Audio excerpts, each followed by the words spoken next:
What's up, guys? Welcome to Grease Lightning Reactions. We're here for a little manga review. So I am up to chapter 954. I'm calling it quits for tonight. And I figured I tried doing a live reaction type video. Didn't go too well. I'm not the type to read out loud, especially because I'm a fast reader. That I don't read out loud usually, so it's just not the best. Also, just some of the dialogue that when you're reading it out loud, it's just a little bit of filler conversations. Doesn't make for a very good video, so I figured the best thing to do would be to kind of review the things that I've learned and my reactions to them. I tried making like an immediate reaction to a little bit of more shocking information that also didn't work, so hopefully this is something that is adequate for further discussion. So, first of all, where did we leave off in the anime? Episode 947 leaves off in the midpoint of chapter 948. So, what I'm going to start with is that we have Kawamatsu, right? So, Kawamatsu, he disrupts this whole situation for a little bit. He shoots out his little fishbone. And then we see Raizo show up. He frees him and gives him his sword. What we find out at that point is that Kawamatsu's style is like a sumo wrestler style. He joins the fray. He's holding off prison guards and everything else.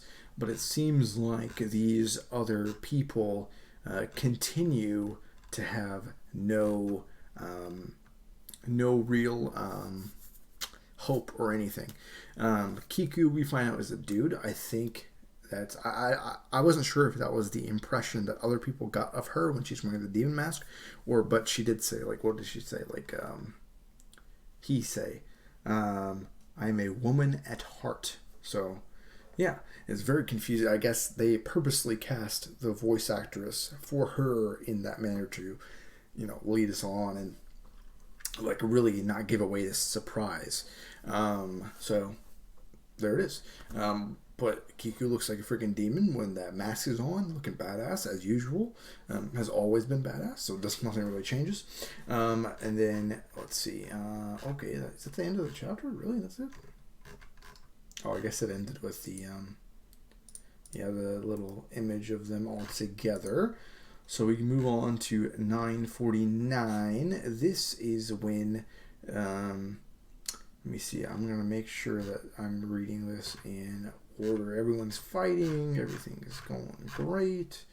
But then they all get poisoned, start shooting everyone. Luffy grabs them. I was surprised that he did that, but after he did it, I was like, of course he would.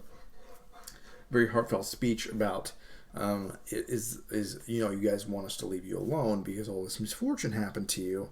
Is it really what you want? Is this what you call living? Just living for the little bit of dango that you get and nothing else. And then finding out that there's so many others here also kind of gets them to, that kind of like gets them going. Of course, we get what's his face? Babanuk, or whatever his face is. He had a giant bomb that he was going to shoot out the freaking Zol's, the elephant's freaking trunk. Luffy ties it up. Boom, pop. So, that was pretty nice. And we got a pretty good image of Luffy going like this, which is pretty sweet. So, they conquer Udon. So, yeah, a kind of anticlimactic at this point.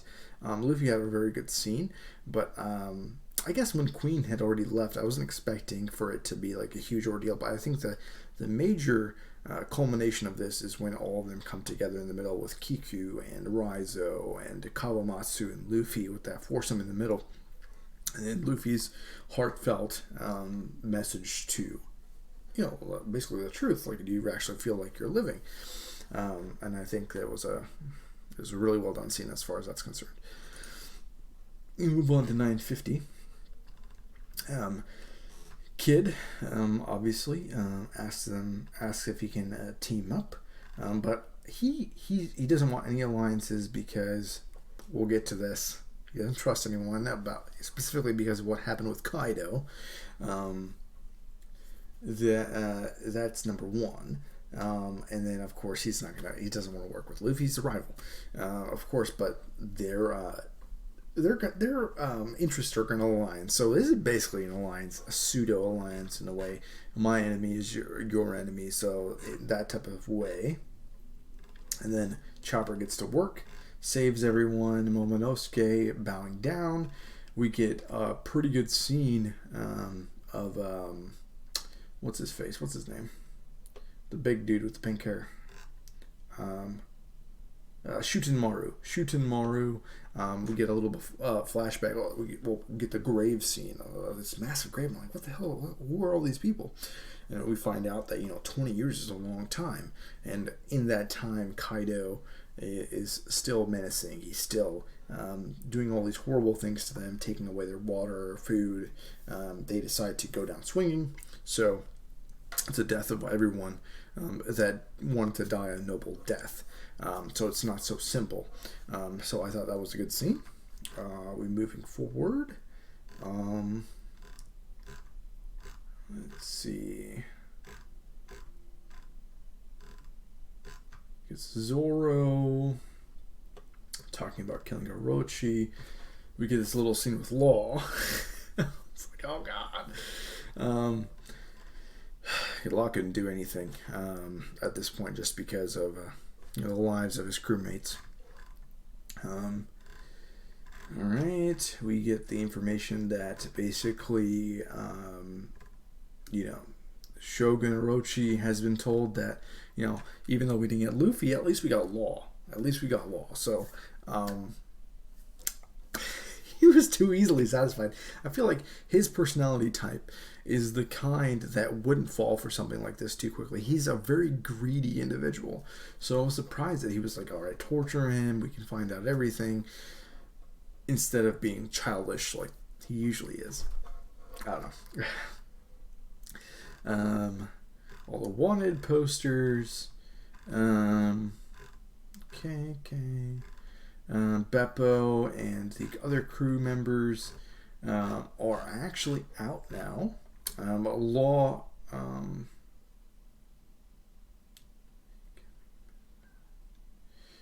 So Hawkins lets them go. And let's see. We got Yasui. Obviously, his body needs to be put to rest. This horrible depiction of freaking Robin's face. I never want to see that again. That was so bad. Robin's my favorite too. All right, and then now I made a really quick video on this, and I'm just gonna talk about it here. We go to Onigashima. Onigashima? That's how you say it? Onigashima. And obviously this is where Big Mom has been taken. We see King, Queen, Jack all around. King gets surprised she's still alive. He obviously kicked the freaking boat into the water. But she's doing well. She's being fed, which is surprising. But, she's back to normal. But she wants King to join her crew, because she's missing 3 races. She says one has been lost to history. I'm curious if that's someone who I should already know, some historical species that we should. Are they talking about people from Skypia? That's what my initial thought was. His type of, he is probably someone, whose people just don't live anymore. I don't know if he's a harpy or anything, but he must be a rare species. So she wants to complete her animal, not her animal kingdom, but her diversity kingdom. Let's call it that. And then of course we get Kaido. Kaido's like, take the cuffs off. I don't need them. Let's have a civil discussion. Not really. They are at each other's throats immediately. And this is one of the spoilers that I saw. One Piece Treasure Cruise is having a unit, which is Kaido versus Big Mom. I was like, so I knew this was going to happen. One of the spoilers that I know. So, we get a brawl for a while. It's getting tense. Let's keep going. Okay, so Zoro is trying to get Shisui back from the bandit on the bridge, but of course he's like, no way, we can't. It's a national treasure. Obviously, we've seen this before. It's just something that he will not concede under any circumstance. And that's when Kawamatsu shows up and breaks up this kind of battle. We get continued brawl. This was kind of funny to me. The queen trying to get out of this whole situation because he's like, "So are you guys like freaking wimps? Who runs away when their boss is fighting?" And he's trying to like freaking go and check check on the prison back where he just came from, Udon. But they get the snails working. I'm like, how did that happen? Don't they have control of the prison? And we hear Babanuki, and I'm like, did they just leave him and he came to again, or what's going on here? But we soon find out. They're like, oh, we got everything under control. Everyone's locked up. I was like, okay, they've got to have like a hostage situation here or something. But the Millet Dongo, that God, what's her name? Show me One Piece names. The little girl, you know who I'm talking about. She's used it on him. Obviously, he's like a part animal. He has an animal type power, so she has power over him and can basically tame him, which is kind of crazy if you think about it. These are individuals, and she has that kind of power over people. That's kind of scary. But that's how they get out of that. And the prisoners, we find out that 4 of the original members of who the Yakuza bosses from each village are here. Those are the shadowed figures we're seeing when Big Mom was chasing Luffy around the prison. They are back, so obviously important people. And Boss Hyogoro, okay. We see that we go back to Kinemon, who has the blueprints to Kaido's mansion. There's all these plans are coming together. There's all these boats that need to be repaired. They're going to call on Frankie to repair the boats so they can transport a large number of troops. They need 5,000 still. That's their plan, but they don't have the troops. They don't have the weapons.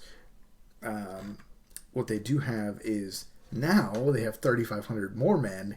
Complete surprise to Kinemon and the others. Obviously, like who would expect all of the prisoners to align with Luffy and Kawamatsu to come back. They didn't know Kawamatsu was there either. So we have that. That was pretty cool. That all this is coming together all of a sudden. And then, of course, the new problem is you have all these troops, but you don't have the weapons to supply them. And I believe this is when they go back and they show the little flashback. Of course, we have the grave robbers. The bridge guy is trying to protect everyone, and then this is when we get the backstory here. So there's this place. Let's see.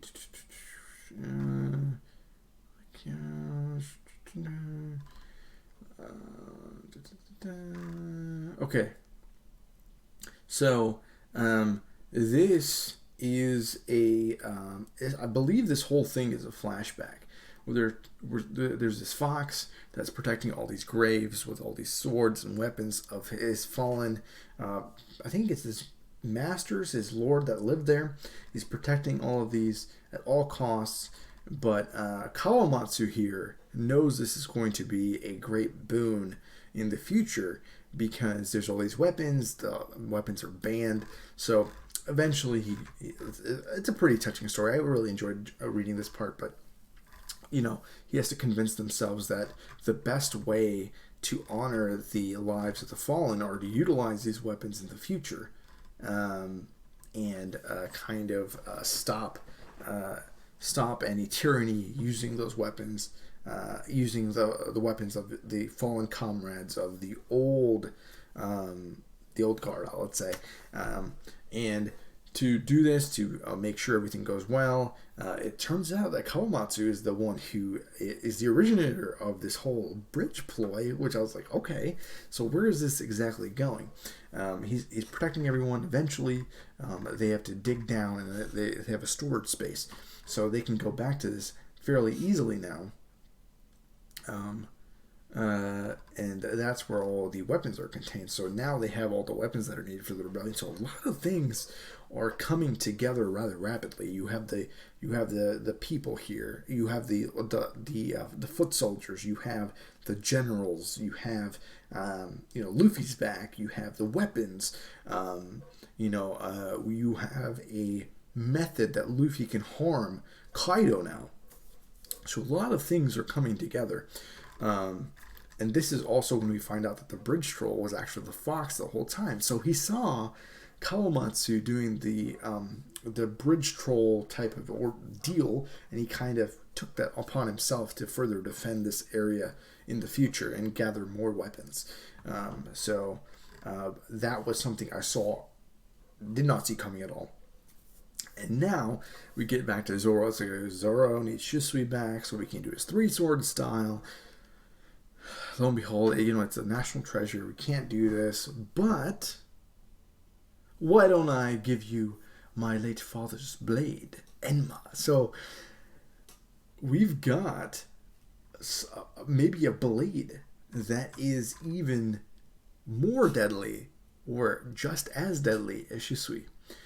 It is a legendary blade that managed to give Kaido his one and only scar. So Zoro and Luffy are likely to have abilities that can harm Kaido, which is insane. I thought it was going to be, usually, it's Luffy who takes care of the main guy. I expect Zoro, it'd be like, alright, so we got Luffy taking down Kaido, we've got Zoro taking down King, and then we've got Sanji that takes down Queen, at least at this point we think that. But okay, so that's done, and then 9:54. I believe this is where I'm ending.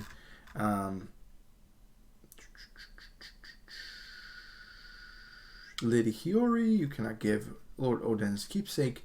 So, her brother was given one blade, and she was given Enma, and they're flawless blades. They still don't believe that Zoro fought him. That he fought Shisui. But he's like, if you're going to give me something good enough, I guess I'll do the deal. But it seems like it's going to happen. Now this is when we find out that it looks like, I don't know if this is just for looks, but Hawkins is taken down by Law. But he's saying that Apu was already working for Kaido when Kaido came down, crashing into the ground when they were caught by surprise, and they had no way of getting out. So their only choice was be my subordinate, or I'm going to crush you. So, Hawkins, being the smart guy that he is, he's like, okay, I'm going to go along. I believe Drake was already with him at the time. I don't think he was at that place. And then Kid, of course, Kid being Kid, refused. He got beaten into submission. They beat him to a point where he couldn't even move, him and Killer. Killer Bee.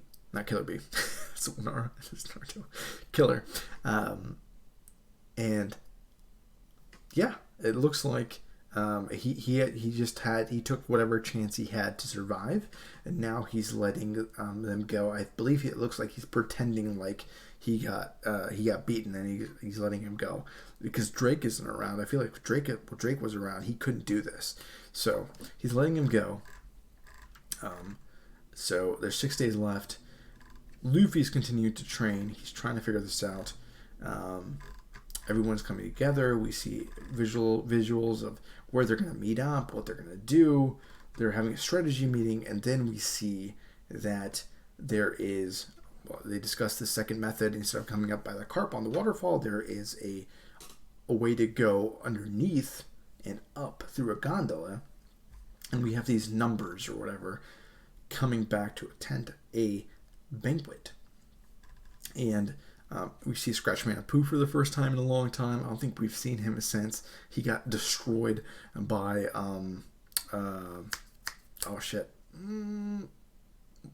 he's like my favorite character. I can't even remember his name. I haven't thought of him in a long time. The Light Admiral. Kizaru-san. Yes. Ever since he got destroyed by him. and we see these really menacing freaking shadows. And it looks like Big Mom and Kaido are in an alliance, I guess. Just like back in the day, they got over their differences until they figure this out. And goddamn, I'm gonna say there was an image that I saw in the future that kind of hinted at this. Let's just say that it was a very let's see, dangerous to Luffy looking image of these two together. Let's just say that. And I saw that. And that I've known that for a long time. So I figured this is not a surprise to me. I'm surprised this is how it came to be. I thought there would be a discussion that we would see, but I figured that was a good place to stop. So hopefully that wasn't just straight recap. I tried to put a few of my thoughts into it as well. There wasn't too much for me to really think about. Oh, man, this is like 20 minutes long already. But some good chapters. I don't know if I'd want to wait like freaking 7 weeks to see this. So I'm glad I read it.